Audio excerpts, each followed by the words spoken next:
बहुत पुरानी बात है। एक छोटे से गांव अमरपुर में कृष्णा नाम का एक गरीब किसान रहता था। उसकी 16 वर्ष की एक बेटी थी जिसका नाम गंगा था। कृष्णा की पत्नी का देहांत गंगा को जन्म देते ही हो गया था।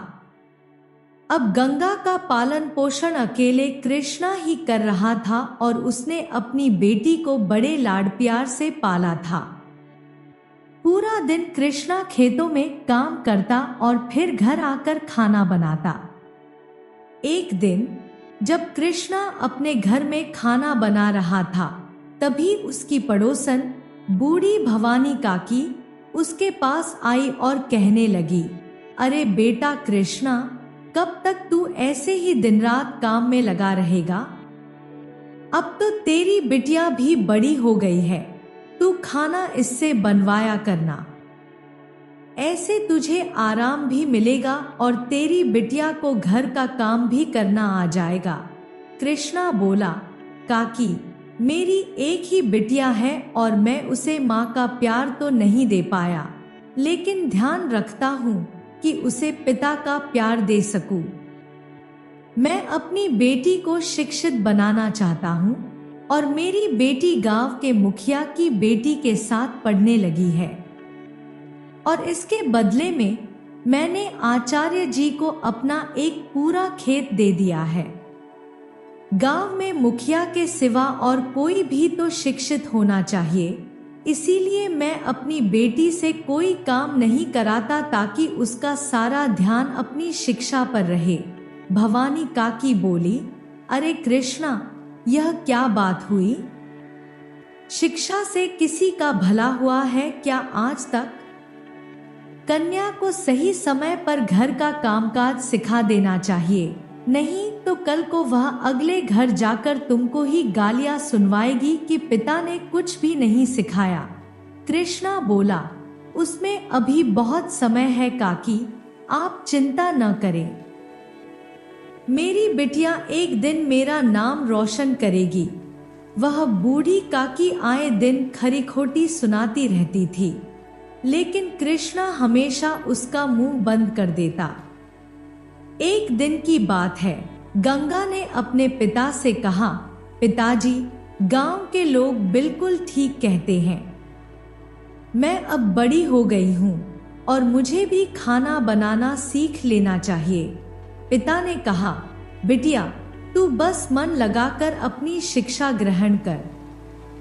आचार्य जी तुझे जो भी सिखाते हैं, तू सिर्फ उस पर ध्यान दे।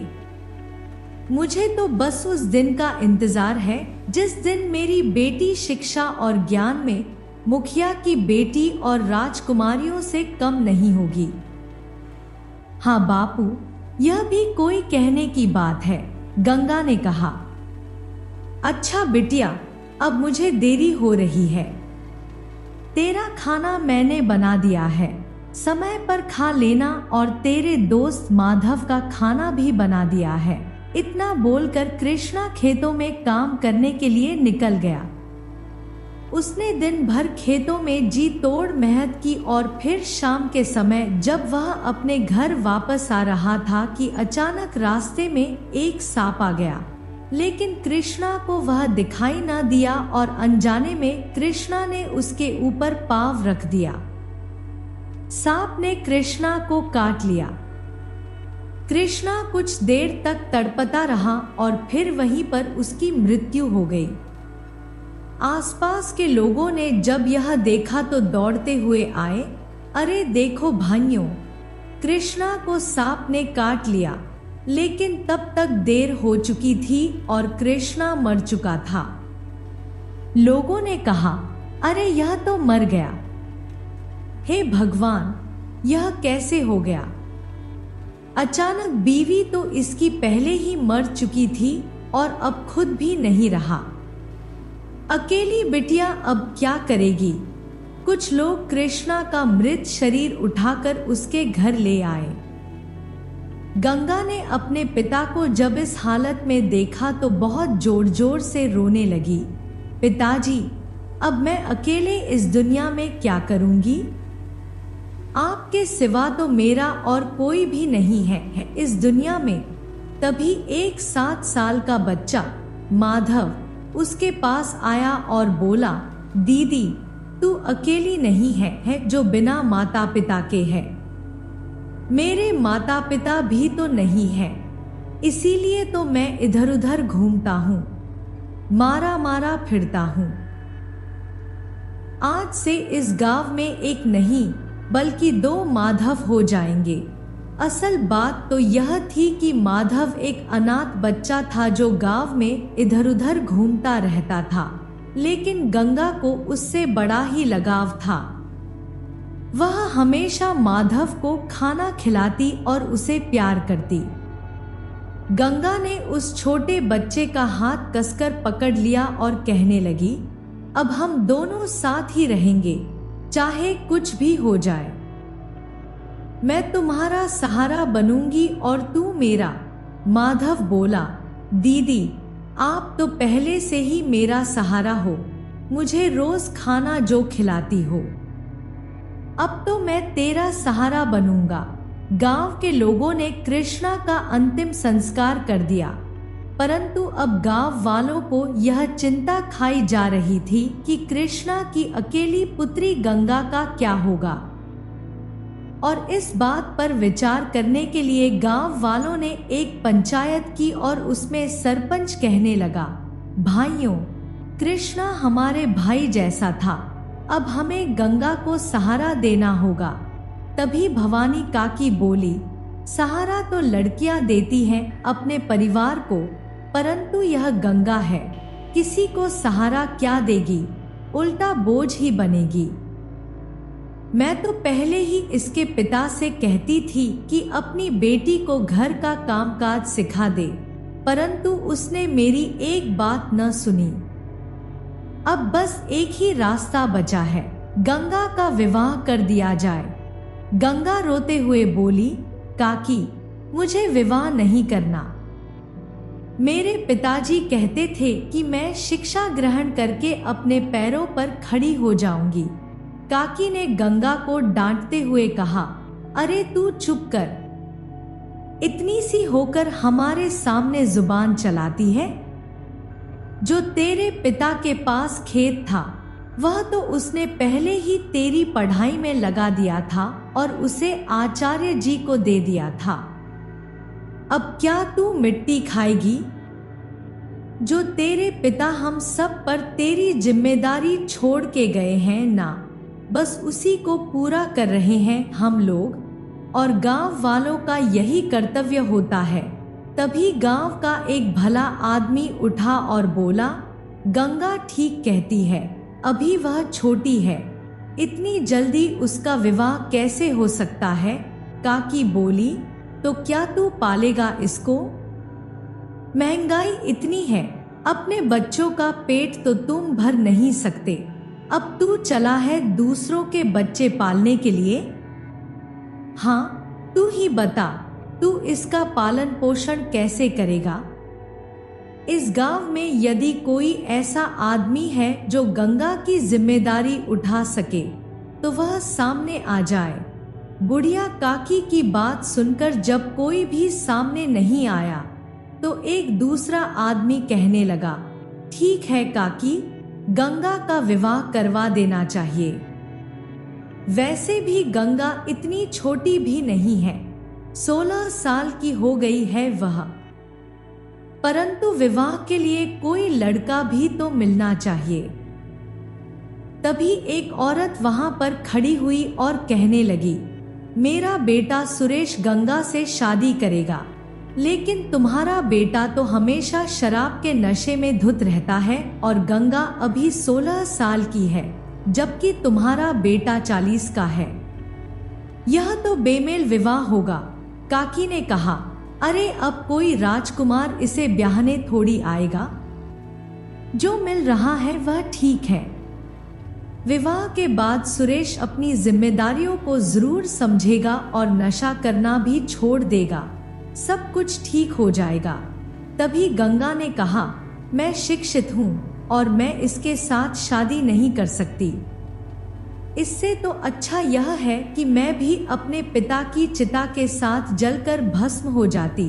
काकी ने गुस्से से कहा, देख गंगा, तेरे पास दो ही रास्ते हैं, या तो तू इस सुरेश के साथ शादी कर ले या फिर तुझे यह गांव छोड़कर जाना पड़ेगा कहीं और फिर गांव वालों को तुझसे कोई मतलब नहीं होगा।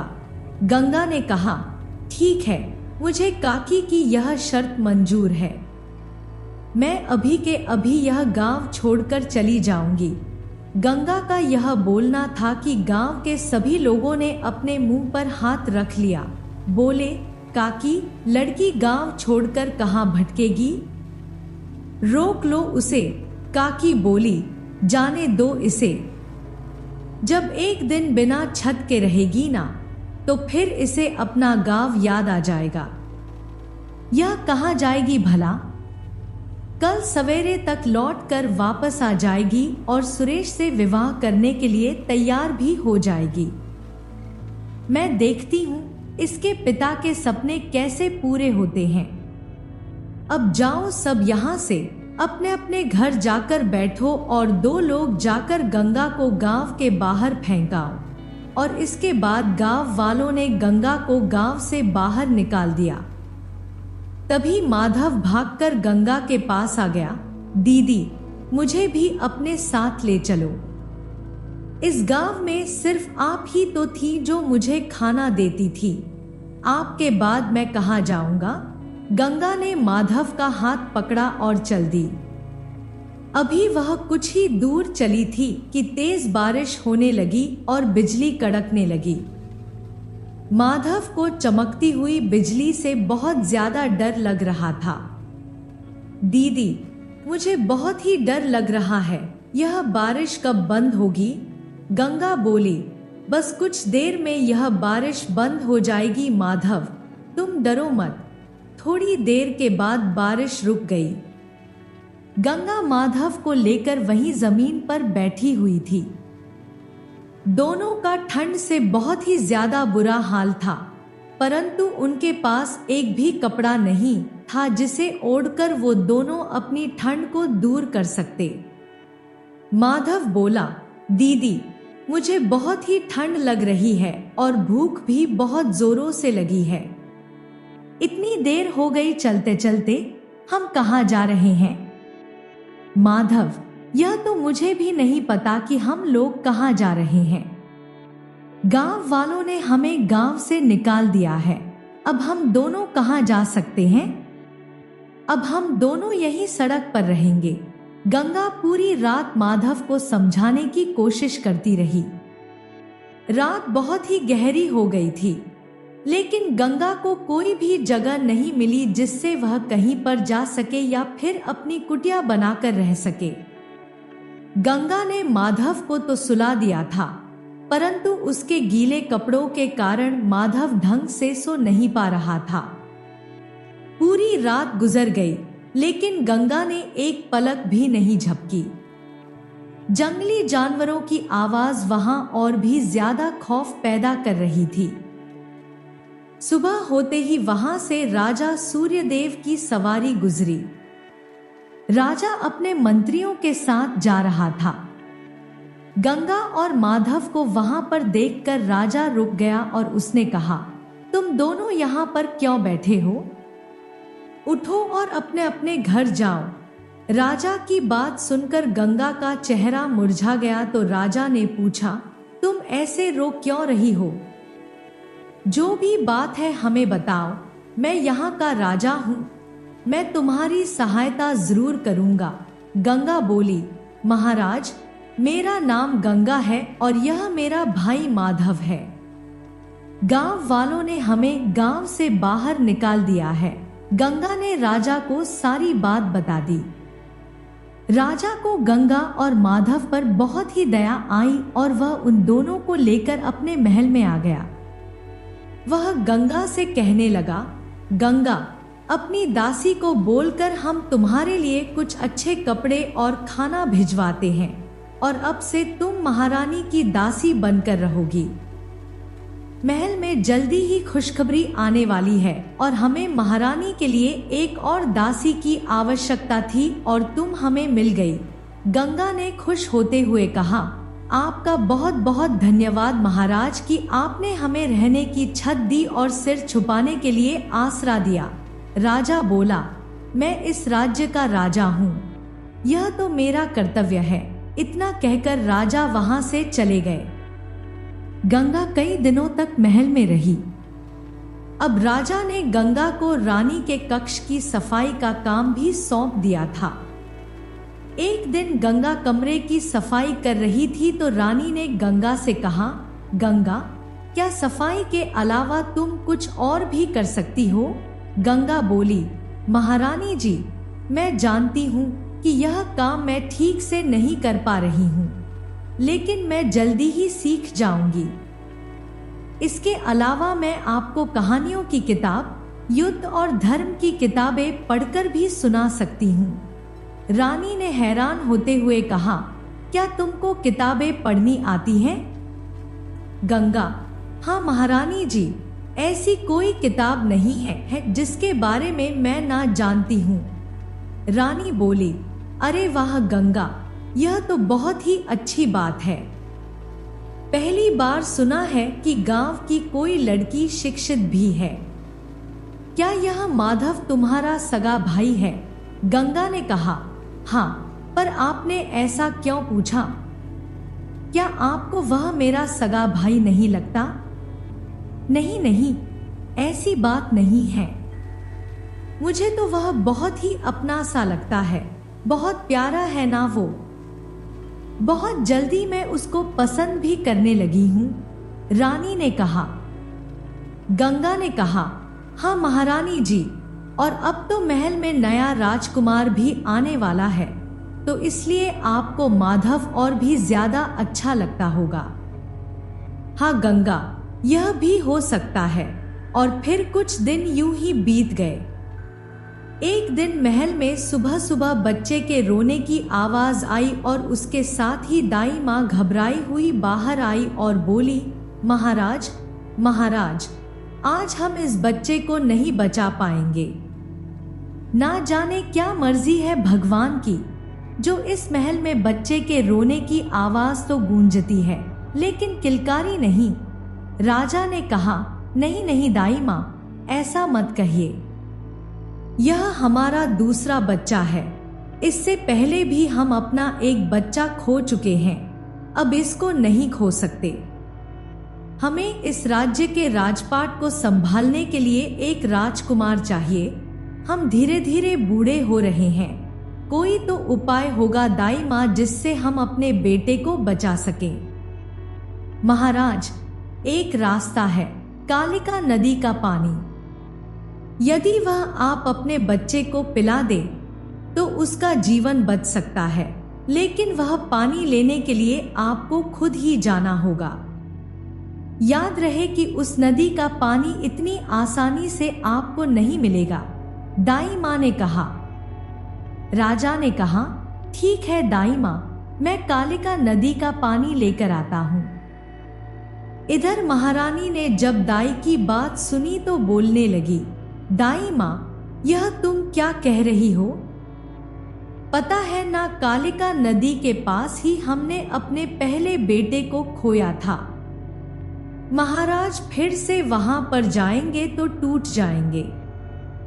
दाई माँ ने कहा, महारानी जी, कालिका नदी का पानी बहुत ही शक्तिशाली है। इस बच्चे के लिए अब तो महल में दूसरा राजकुमार आ गया है महाराज, और आपके जख्म जल्दी ही भर जाएंगे।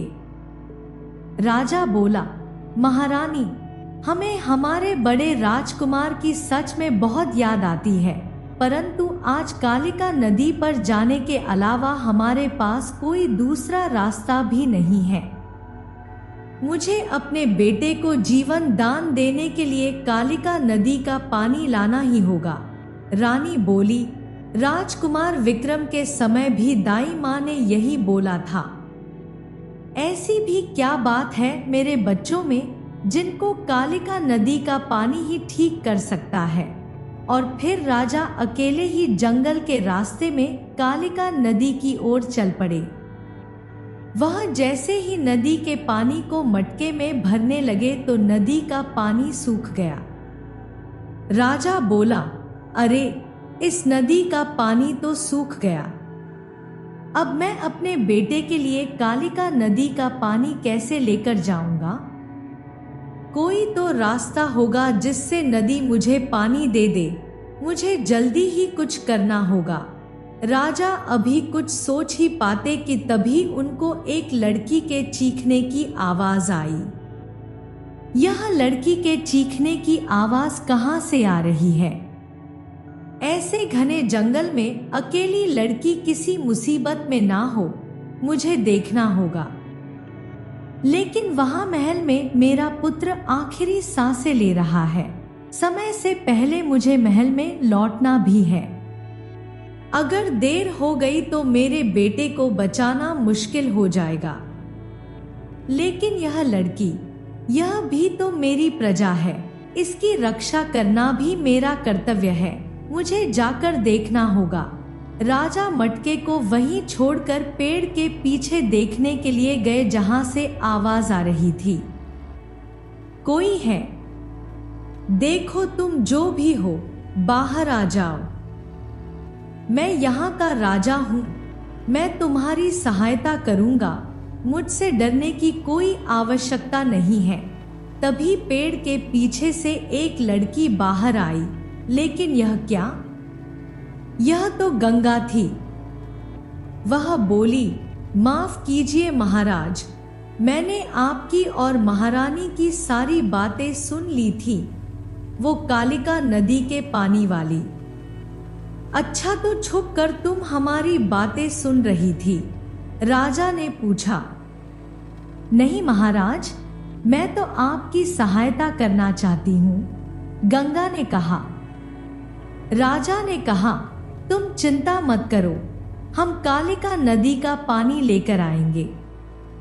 तुम अभी घर जाओ, यहाँ पर रहना तुम्हारे लिए ठीक नहीं है।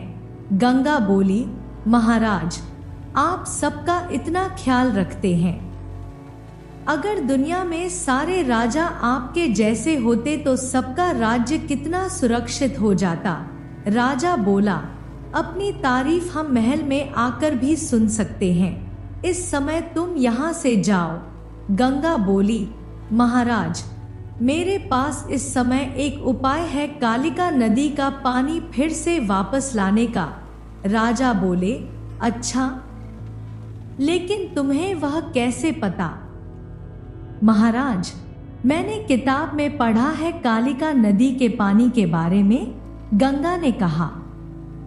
राजा ने कहा, हाँ, महारानी बता रही थी कि तुमने बहुत सी किताबें पढ़ी हैं, लेकिन इसका मतलब यह नहीं कि तुम मुझे मेरे रास्ते से भटका दोगी।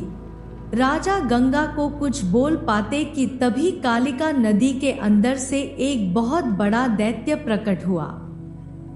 राजा 2 कदम पीछे हट गए और फिर खुद को संभालते हुए बोले, हे कालिका नदी के दैत्य, मुझे थोड़ा जल चाहिए अपने बच्चे के लिए। वो दैत्य जोर जोर से हंसा और फिर बोला, तुम्हारी सहायता करके मुझे बहुत ही खुशी होगी। फिर राजा ने जैसे ही अपना मटका उठाकर उस दैत्य की तरफ किया, तभी पीछे से गंगा ने लाल रंग की मिट्टी उस दैत्य की तरफ फूंक मारकर उड़ा दी। लाल मिट्टी ने जैसे ही उस दैत्य को छुआ, उसके छूते ही वह दैत्य जलकर भस्म हो गया। यह देखकर राजा क्रोधित हुआ और बोलने लगा, अरे मूर्ख लड़की, यह तूने क्या किया? अब मेरे बेटे को कालिका नदी का पानी कहाँ से मिलेगा? गंगा ने कहा, महाराज, मैं जानती हूँ आप मुझ पर विश्वास नहीं करेंगे, लेकिन आप इस किताब पर तो विश्वास करेंगे ना? यह देखिए, इस कालिका नदी का रहस्य नाम की पुस्तक में यही सब लिखा है। यदि कोई कालिका नदी के पानी को छू ले तो उसकी संतान उसके सामने ही दम तोड़ देगी और यह पुस्तक मेरी नहीं है, आपके महल की पुस्तक है जो मैंने वहां से उठाई थी। गंगा ने कालिका नदी के रहस्य नाम की एक किताब खोलकर राजा के सामने रख दी। राजा यह सब कुछ देखकर बहुत ही ज्यादा हैरान हो गया। तुम्हें यह सब कैसे पता? गंगा बोली, महारानी ने जब आपसे कहा था कि उन्होंने पहले बच्चे को भी कालिका नदी के निकट ही खोया था और दूसरे बच्चे के बाद भी दाई माँ ने आपको यहाँ से पानी लाने को बोला है, तो मैं समझ गई कि यह सब दाई माँ की चाल है। और मुझे याद आया कि एक दिन जब मैं रानी जी को किताब पढ़कर सुना रही थी तो मैंने देखा कि वहां पर कालिका नदी नाम की एक रहस्यमय किताब है। आप जब यहाँ पर आने के लिए निकले तो बस मैंने इस किताब को देखा और पढ़ा और समझ गई कि यह सब एक साजिश है। राजा यह सारी बातें सुनकर हैरान था। गंगा ने कहा, कालिका नदी का पानी अमृत नहीं बल्कि अभिशाप है। राजा ने गंगा को धन्यवाद दिया और कहा, गंगा, तुमने मेरे बेटे को बचा लिया, मैं तुम्हारा शुक्रगुजार हूँ। गंगा बोली, महाराज, मेरा शुक्रिया बाद में कीजिएगा, पहले आप असली मुजरिम को तो पकड़ लीजिए। राजा बोला, मुजरिम तो पकड़ा ही गया समझो। गंगा ने पूछा, वो कैसे महाराज? राजा ने कहा, वो दाई माँ ही मेरे बड़े बेटे की कातिल है। गंगा ने कहा, नहीं महाराज, वो तो सिर्फ एक मोहरा है, हमें असली कातिल को ढूंढना चाहिए। और फिर गंगा और राजा महल की तरफ चल दिए। जब वह महल में आए तो दाई माँ रानी के नजदीक बैठी हुई थी। राजा ने अपने मंत्री को इशारा किया। मंत्री ने दाई माँ को पकड़ लिया और सबके सामने दरबार में पेश किया गया। महारानी भी बच्चे को लेकर दरबार में आ चुकी थी।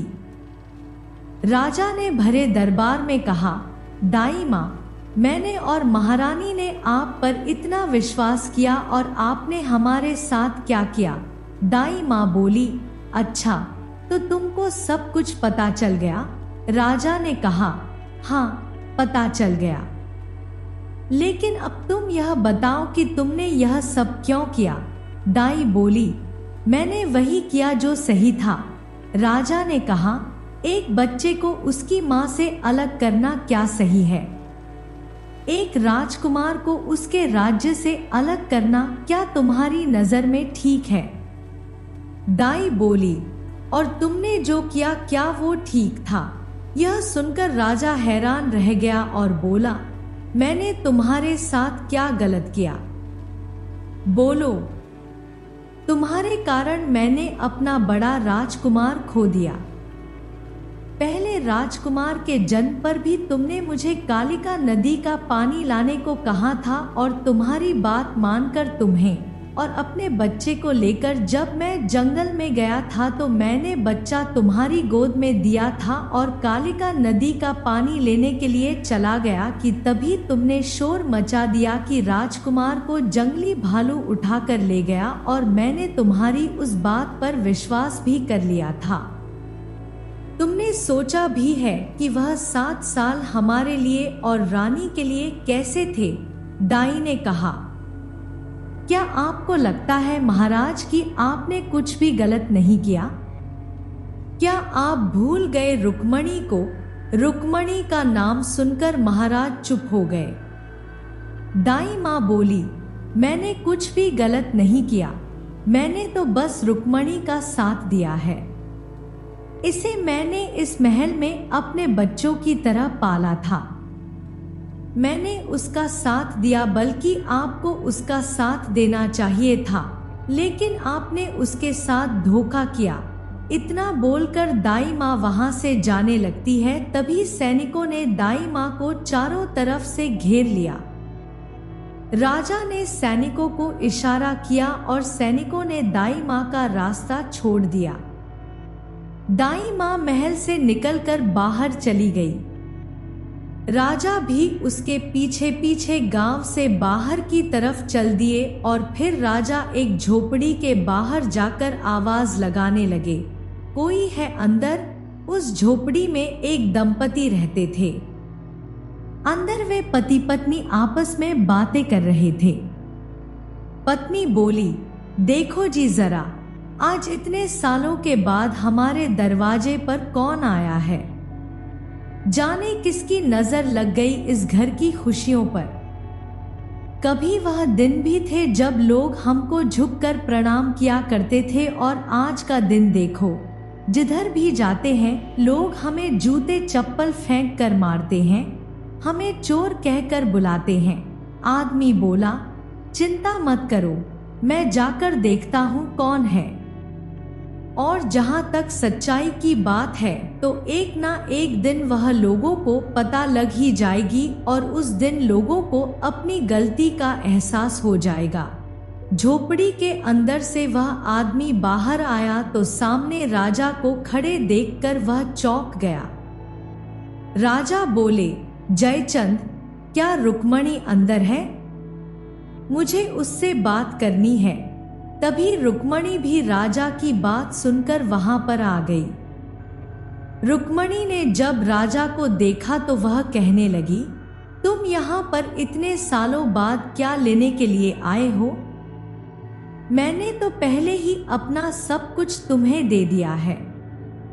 मेरी एक बेटी है जो केवल अभी 4 महीने की है और मैं उसे पानी पिला पिला कर पाल रही हूँ। मेरे पति रात दिन मेहनत करते हैं पर उनको कोई 4 पैसे भी नहीं देता। 2 रोटी फेंक कर देते हैं, वही रूखी सूखी हम पानी में भिगोकर खा लेते हैं। हर कोई हमें चोर कहता है। अब और क्या चाहिए तुमको? राजा बोले, रुक्मणी, तुम्हारी बेटी दूध की जगह पर पानी पी रही है, उसका जिम्मेदार मैं हूँ। अगर उस दिन मैंने तुम पर चोरी का आरोप लगाकर तुम्हें महल से बाहर नहीं निकाला होता तो आज मैं इतने दुख में नहीं होता। यह सब मेरे ही कर्मों की सजा है। सच बोलूं तो समय ने मुझे सजा दे दी है। मुझे माफ कर दो। महल चलो और मैं सबको बता दूंगा कि तुम ही इस राज्य के असली अधिकारी हो। यह तुम्हारे पिता का सिंहासन है और मैं जब 9 साल का था, जब अपने पिता की मृत्यु के बाद अपनी माँ के साथ मैं महल में आया था। तुम्हारे पिता यानी मेरे मामा ने मुझे इतने प्यार से पाला, लेकिन मेरे मन में उनकी राजगद्दी का लालच आ गया और मैंने उनकी हत्या करवा दी। उसके बाद मैंने प्रजा की इतनी सहायता की कि उनके दिल में कोई सवाल ही पैदा नहीं हुआ मुझे लेकर। बस वह तो मुझे ही राजा बनता हुआ देखना चाहते थे। लेकिन सच बात तो यह है कि जब मैंने अपने मामा जी की हत्या करवा दी, उसके बाद से मेरा मन पश्चाताप की अग्नि में जलने लगा और उस पाप के प्रायश्चित के लिए मैंने यह फैसला कर लिया था कि मैं हमेशा अपनी प्रजा के असहाय और गरीब लोगों की तन मन धन से सहायता करूंगा। शायद यह करके मुझे मेरे पाप से मुक्ति मिल सके, क्योंकि मेरे मामा जी का भी यही सपना था। अब तुम देखो कि मुझे मेरी गलती का एहसास हो गया है। मैं तुमको सब कुछ वापस कर दूंगा, बस तुम वापस महल चलो। रुक्मणी बोली, अब सब बदल बदल गया है। मेरी जिंदगी के अब कुछ ही दिन बचे हैं। मैं वापस जाकर क्या करूंगी? तुमने जो किया उसकी सजा तुम भुगत चुके हो। तुम्हारे बड़े बेटे को मैंने ही दाई माँ से लेकर गांव में छोड़ दिया था। तुम्हारा बड़ा बेटा मरा नहीं था, बल्कि मेरे कहने पर ही दाई माँ ने तुमसे झूठ बोला था और मैंने तुम्हारे पुत्र को दाई माँ से ले लिया था और उसे गांव में छोड़ दिया ताकि वह दर दर की ठोकरें खा सके और अनाथों का जीवन जिए। एक एक टुकड़े के लिए वह तरसता रहे। राजकुमार होकर भी वह 7 साल तक अनाथों की जिंदगी जीता रहा। लेकिन किस्मत ने उसको गंगा से मिलवा दिया और वह फिर से उसे महल में ले गई। तुमने जो मेरे साथ किया मैंने उसका हिसाब बराबर कर दिया। राजा ने आश्चर्य से पूछा, तो क्या माधव मेरा बड़ा राजकुमार है? रुक्मणी ने कहा, हाँ। राजा खुशी से बोले, मेरे दोनों राजकुमार जिंदा हैं। रुक्मणी तुम महल लौट चलो। मैं जानता हूँ कि तुम नहीं जाना चाहती, पर तुम्हारी बेटी के भविष्य के लिए तुम यह सब कर सकती हो ना। रुक्मणी के मना करने के बाद भी राजा उसको अपने महल में ले आया और सबके सामने उन्होंने सच्चाई बताई और रुक्मणी से माफी मांगी। इसके बाद उन्होंने महल को 4 हिस्सों में बांट दिया, जिसमें से 2 हिस्से 2 राजकुमारों के थे। एक हिस्सा रुक्मणी का था और चौथा हिस्सा गंगा का। राजा के उत्तराधिकारियों में गंगा का नाम सुनकर सभी गांव वाले हैरान रह गए। यह लड़की तो बहुत ही शातिर निकली, महल के अंदर से भी इसने हिस्सा ले लिया। इसके बाद राजा ने सारी प्रजा के सामने रुक्मणी से हाथ जोड़कर माफी मांगी और गंगा को सिर झुकाकर प्रणाम किया और कहा कि गंगा ने मेरे दोनों बेटों को बचा लिया। और फिर सब मिलकर एक साथ उसी महल में हंसी खुशी रहने लगे। तो दोस्तों, मुझे पूरी उम्मीद है कि आपको यह कहानी बहुत ही पसंद आई होगी। तो इसी तरह की कहानियां देखने के लिए आप चैनल को सब्सक्राइब कर लीजिए। वीडियो अच्छी लगी तो उसे लाइक कीजिए, क्योंकि आपका एक एक लाइक हमारे लिए बहुत ही कीमती है। और साथ ही अपने अच्छे अच्छे कमेंट करना बिल्कुल मत भूलिएगा। तो मिलते हैं आपसे किसी अगली कहानी में।